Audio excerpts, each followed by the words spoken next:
ज्ञाताश्च चित्तवृत्तयः। चित्त की वृत्तियां आत्मा को सदा ज्ञात रहती हैं। उसको 24 घंटे आत्मा को चित्त की जानकारी होती रहती है। आत्मा चित्त के माध्यम से अलग अलग वस्तुओं को देखता है, अलग अलग चीजों को, शब्दों को सुनता है, अलग अलग इंद्रियों से अलग अलग कार्य लेता है। तो जिससे कनेक्ट होता है उसकी जानकारी होती है, जिससे कनेक्शन कट जाता है तो चित्त को उसकी जानकारी नहीं होती। चित्त की तो यह स्थिति है। लेकिन आत्मा की क्या स्थिति है? आत्मा तो 24 घंटे चित्त से कनेक्टेड रहता है, वो डिस्कनेक्ट नहीं होता। उसकी तो दौड़ चित्त तक है, बस वो 24 घंटे चित्त को देखता रहता है। आगे चित्त का कनेक्शन जिससे भी हो, आत्मा का कनेक्शन चित्त से 24 घंटे रहता है। तो मान लीजिए 17 घंटे तो आप जागते हैं दिन में, तो 17 घंटे काम करते रहते हैं। जिस जिस वस्तु से जो जो जानकारी चित्त में आती है, जिस जिस इंद्रिय के माध्यम से, जिस जिस वस्तु की जिस जिस इंद्रिय के माध्यम से जानकारी चित्त में आती है, वो वस्तु की जानकारी आत्मा को 17 घंटे होती रहती है। अब 7 घंटे व्यक्ति सो गया रात को, सोने पर भी आत्मा का कनेक्शन चित्त से चालू रहता है।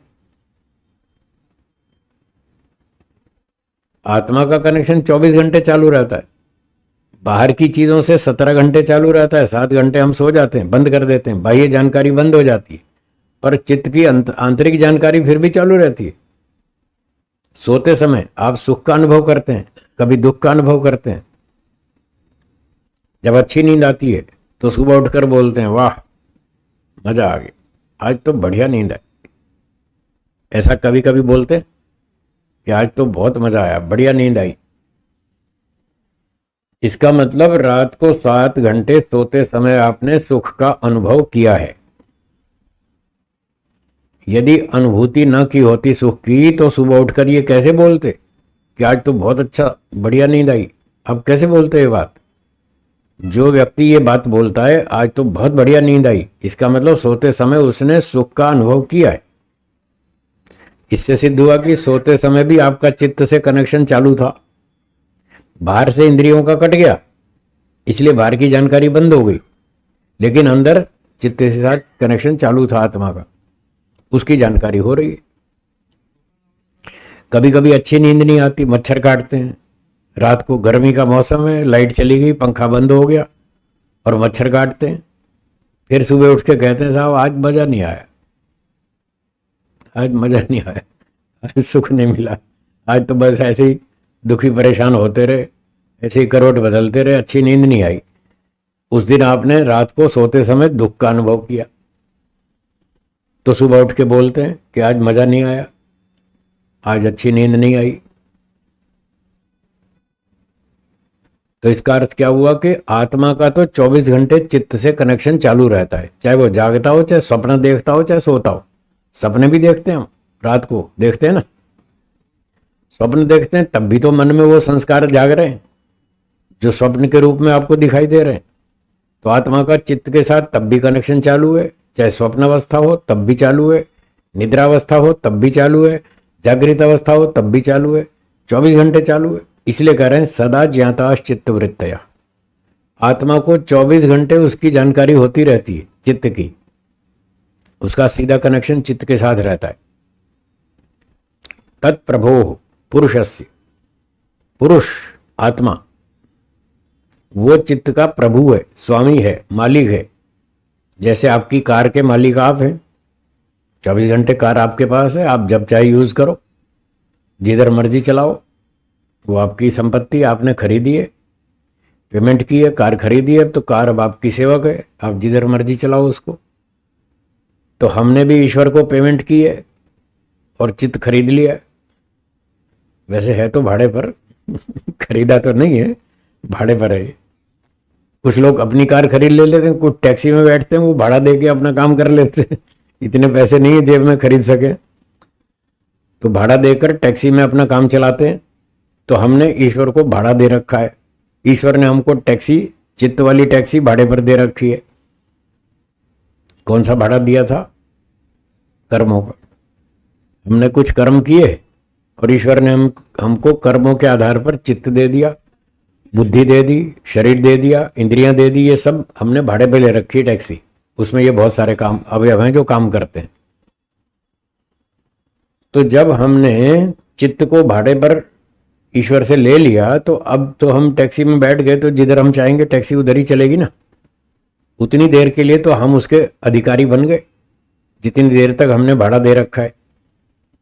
तो एक प्रकार से हमने चित्त, इंद्रियां, मन, शरीर ये सब भगवान से भाड़ा देकर ले रखा है और अब ये हमारी इच्छा अनुसार काम करते हैं।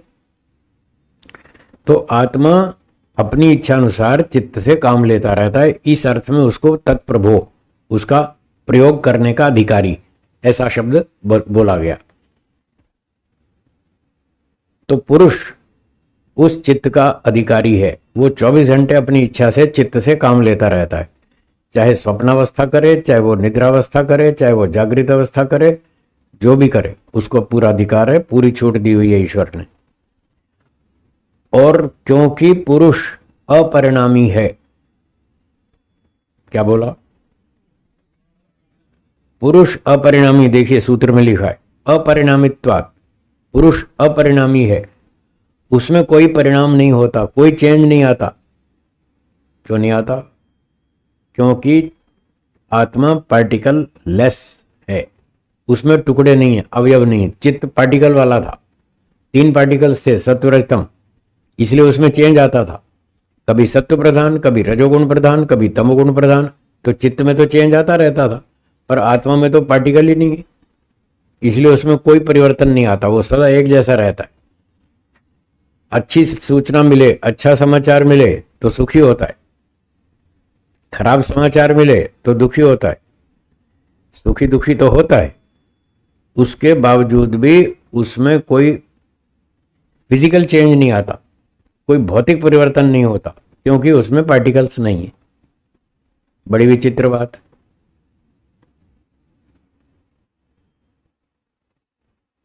सुखी हो रहा है आत्मा, दुखी हो रहा है, फिर भी कोई चेंज नहीं आ रहा, बस इतना ही चेंज है। कभी सुखी गुड फीलिंग, कभी बैड फीलिंग, कभी सुख की अनुभूति, कभी दुख की अनुभूति, बस ये अनुभूतियां ही बदलती हैं, आत्मा का मूल स्वरूप नहीं बदलता, वो वैसा ही रहता है। तो ये अपरिणामी शब्द से पता चल रहा है। तो सार क्या निकला पूरे सूत्र का कि आत्मा चेतन है, 24 घंटे उसका चित्त के साथ संबंध रहता है और 24 घंटे उसको चित्त की जानकारी होती रहती है। वो अपरिणामी है, पार्टिकल लेस है, उसमें किसी तरह का कोई भौतिक परिवर्तन, घटना, बढ़ना, कटना, जुड़ना, गलना, सड़ना, ऐसी कोई विकृति नहीं आती। ये आत्मा की बात हुई। चित्त में तो ये सब होता है, क्योंकि परमाणुओं का प्रभाव पड़ता रहता है, तो घटनाओं का प्रभाव पड़ता रहता है, उसमें ऊंचा नीचा होता रहता है। आत्मा में कुछ नहीं होता। ठीक है जी, हाँ बोलिए। जैसे आपकी कार को डेंट पड़ता है, कोई ठोक दे कार को, उस पर डेंट पड़ता है ना, तो चित्त में भी प्रभाव पड़ता है। आपको कोई खराब समाचार सुना दे कि आपके बारे में वो ऐसा कह रहा था, देखना आपका तवा गर्म हो जाएगा गुस्सा आ जाएगा आपको, आपका गुस्सा आ जाएगा, दिमाग गर्म हो जाएगा, ब्लड प्रेशर बढ़ जाएगा, हाथ पैर कांपने लगेंगे, आप पता नहीं कैसे क्या बोलने लगेंगे। देखो परिवर्तन जड़ वस्तु पे हो रहा है कि नहीं? जैसे शरीर जड़ है उस पर परिवर्तन हो रहा है, मन भी जड़ है उस पर भी होगा। ठीक है, हाँ नहीं है, उसमें थोड़ा सत्व गुण है, बिना सत्व के कोई वस्तु बनती नहीं। कोई भी वस्तु 3 प्रकार के परमाणुओं से मिलकर बनी है, शराब हो, अंडा हो, मांस हो, महत तत्व से लेकर पूरी सृष्टि के सारे पदार्थ, हर वस्तु में तीनों गुण हैं। शराब में भी है सत्व गुण 5%, 8%, 10%, 20% उसमें रजोगुण है और 70% तमोगुण है। मोटी भाषा बता रहा हूं समझने के लिए, तमोगुण प्रधान है वो। तो मान लो 70% उसमें तमोगुण है, 15-20% उसमें रजोगुण है और 10% सत्वगुण है शराब में। तो 10% तो है ना। एक आदमी पहली बार पिएगा तो अच्छा नहीं लगेगा, कड़वी लगेगी, खराब लगेगी, बेस्वाद लगेगी। फिर धीरे धीरे वो रोज पीने का अभ्यास कर लेगा, प्रैक्टिस कर लेगा, और जब धीरे धीरे प्रैक्टिस हो जाएगी तो वो उस 10% सत्व गुण से सुख लेना सीख जाएगा। यद्यपि उसमें 70% तमोगुण है, वो अपने अभ्यास से उस तमोगुण के प्रभाव को दबा लेगा, रजोगुण के 20% प्रभाव को भी दबा लेगा। वो जो सत्व है 10% उसको जगा लेगा, और उसको पी करके ऐसा मस्त हो जाएगा, कहते वाह अब दुनिया रंगीन दिखती है। दारू पी के दुनिया उसको रंगीन दिखती है। तो ऐसे वो अभ्यास करके उसका सुख लेना सीख जाता है। वही बात अफीम में, वही भांग में, वही धतूरे में, वही जितनी नशीली चीजें, सब में यही बात है। थोड़ा 5-10% तो सत्वगुण होता ही है हर वस्तु में। 3 के सम्मिश्रण के बिना कोई वस्तु नहीं बनती। ठीक है, हाँ जी बोलिए। हम्म हाँ होगी, दुखी तो होगी, पर आत्मा में कोई भार घट जाता हो, कोई उसका उसमें कोई गलना शुरू हो जाता हो, कोई सड़ना शुरू हो जाता हो, ऐसा कोई परिवर्तन उसमें नहीं होगा, क्योंकि उसमें ये गलने सड़ने वाली पॉसिबिलिटी है ही नहीं। ये गलना सड़ना, बिगड़ना, सुधरना, ये जो पॉसिबिलिटी होती है ये जड़ पदार्थों में होती है जिसमें पार्टिकल्स हो। तो आत्मा में पार्टिकल नहीं है, इसलिए अपरिणामी, उसमें घटना, बढ़ना, गलना, सड़ना, कटना, जुड़ना ऐसा कुछ नहीं। पर चित्त में ये सब होता है क्योंकि उसमें पार्टिकल्स हैं, इसलिए उसकी स्थितियां बदलती रहती हैं। कभी कोई गुण भर जाएगा, कभी कोई गुण, वो परिस्थिति के अनुसार है। हाँ दुखी तो होगा, ये तो पक्की बात है, उसकी फीलिंग, उसका अपना गुण है। खराब समाचार मिला तो दुखी होगा, अच्छा समाचार मिला तो खुश होगा, खुश होगा, दुखी होगा, बस इससे आगे कुछ नहीं होगा, इतना ही होगा।